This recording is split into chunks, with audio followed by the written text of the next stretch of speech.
Most business owners operate under a comforting assumption. They believe that after years of building their LLC, they will simply retire, collect a massive check, and walk away from the daily operations for good. This diagram shows the statistical reality of the open market. Only 1 in 12 businesses actually ever sells. To beat those odds takes an average of 18 months to properly prepare a business, locate a qualified buyer, and finalize the paperwork. Sellers enter this timeline with a very specific objective. They want a high multiple lump sum payout to compensate for years of sweat equity and financial risk. Buyers enter the same timeline looking for something different. They demand a turnkey operation with 0 hidden legal liabilities and a company that can function without the original founder.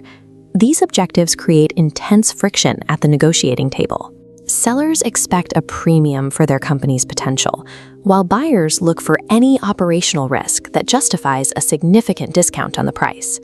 A successful exit requires precisely engineering the legal and financial layers of the company long before a buyer ever looks at the books. This video contains affiliate links.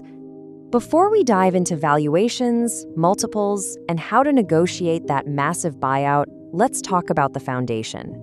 You absolutely cannot sell a business for maximum profit if it isn't a properly structured legal entity from day one.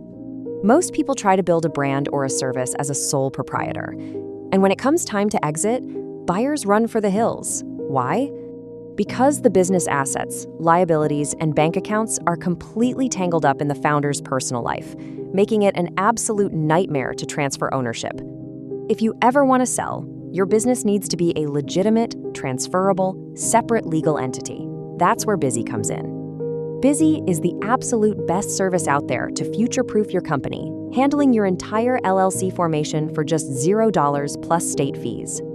They take care of the heavy lifting for you, filing your articles of organization, providing your registered agent service, securing your EIN, and setting up your compliance alerts. They give you the exact, clean, professional legal structure that investors and buyers demand to see during the due diligence process. Without it, you simply do not have a sellable asset. This is non-negotiable if you want to eventually exit and cash out safely. I've put a special link in the description below. Use my link to get your LLC set up right through Busy today and unlock some exclusive discounts and perks. Get that legal foundation handled first, and then let's build an empire worth selling. The blueprint for any exit lives in your LLC operating agreement. This document dictates the legal parameters of how ownership interests can be transferred to a third party. If you set up your agreement years ago and never updated it, default state rules often apply. Those defaults usually require unanimous consent to sell, which allows a single minority or silent partner to stall an acquisition.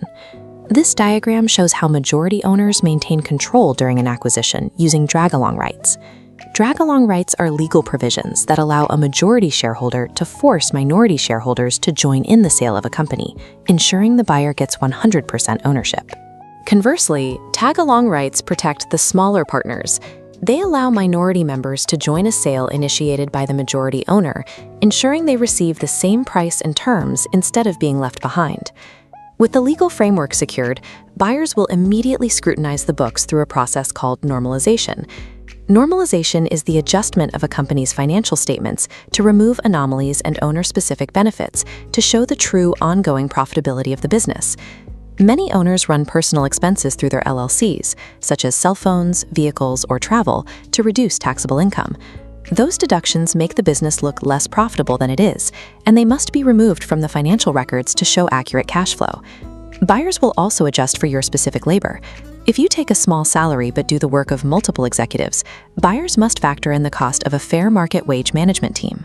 Cleaning up your financials and accepting lower immediate tax benefits proves to a buyer that your cash flow is real. That trust translates into a higher valuation multiple when it comes time to sign the contract. Pricing a business requires separating emotional attachment from mathematical reality. You need a mathematically defensible asking price. Serious institutional buyers generally look for companies generating at least $1 million in gross revenue and $500,000 in stable, positive earnings. To calculate your exact number, appraisers often use a market-based valuation. This method calculates a company's worth by comparing it to the recent sale prices and revenue multiples of similar businesses in the same industry. Alternatively, an income-based valuation looks forward.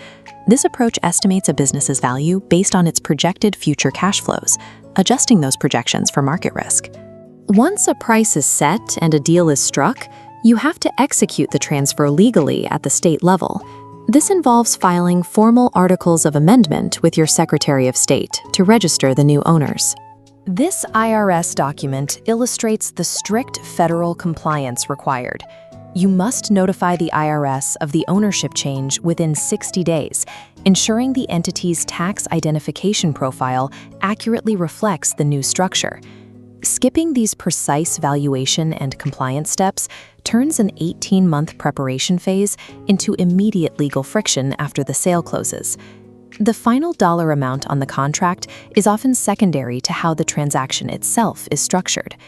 The first option is an asset sale. In an asset sale, the buyer purchases the company's individual assets, like equipment, inventory, and customer lists, while the seller retains ownership of the empty legal LLC entity. This matrix shows why buyers prefer this route. Leaving the original LLC behind avoids inheriting undisclosed lawsuits or unpaid vendors, but the cost to the seller is obvious. An asset sale often triggers a significant tax penalty, taxing proceeds at higher ordinary income rates. Alternatively, in an entity sale, the buyer purchases the LLC directly. The seller's financial incentive is clear. Proceeds are taxed at the lower long-term capital gains rate.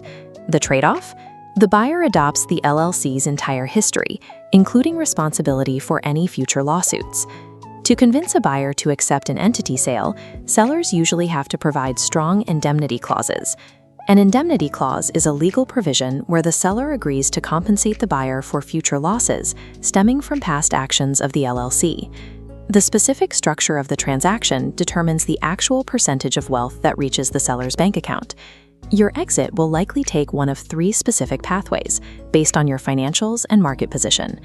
This animation illustrates the highest payout scenario, a strategic acquisition.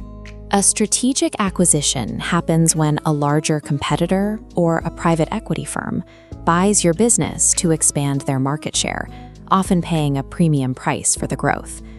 Because you are opening your books to a competitor, you must enforce strict non-disclosure and non-solicitation agreements. These ensure that if the deal fails, the prospective buyer cannot steal your clients or poach your staff. The second pathway is an internal buyout. An internal buyout is the sale of the company to existing partners, family members, or a management team who already understand the daily operation. While an internal buyout preserves the company culture, it rarely results in an immediate lump sum payday. Because employees and partners typically lack capital, you will likely be paid in installments over several years out of the company's future revenue. The final option is liquidation. Liquidation involves shutting down operations and selling off physical assets to pay off debts. This yields the lowest financial return. The pathway you ultimately qualify for determines how much control you hand over and how much immediate liquidity you generate in return. Attempting a sale without an exit-aligned operating agreement and years of clean, normalized financials creates immediate friction. The entire transaction is driven by the tension between a buyer's need to avoid risk and a seller's drive for tax efficiency. A smart buyer will point out operational flaws and unaccounted liabilities to force you into an asset sale, protecting their downside while leaving you with a heavy tax burden. This scorecard shows how a prepared seller counters that leverage. By replacing yourself with competent management, securing an entity sale with robust indemnities, and prepping your state filings in advance, you present a professional case. Systematically mitigating buyer risk over a span of years is what allows an owner to secure a tax-efficient transfer of their life's work.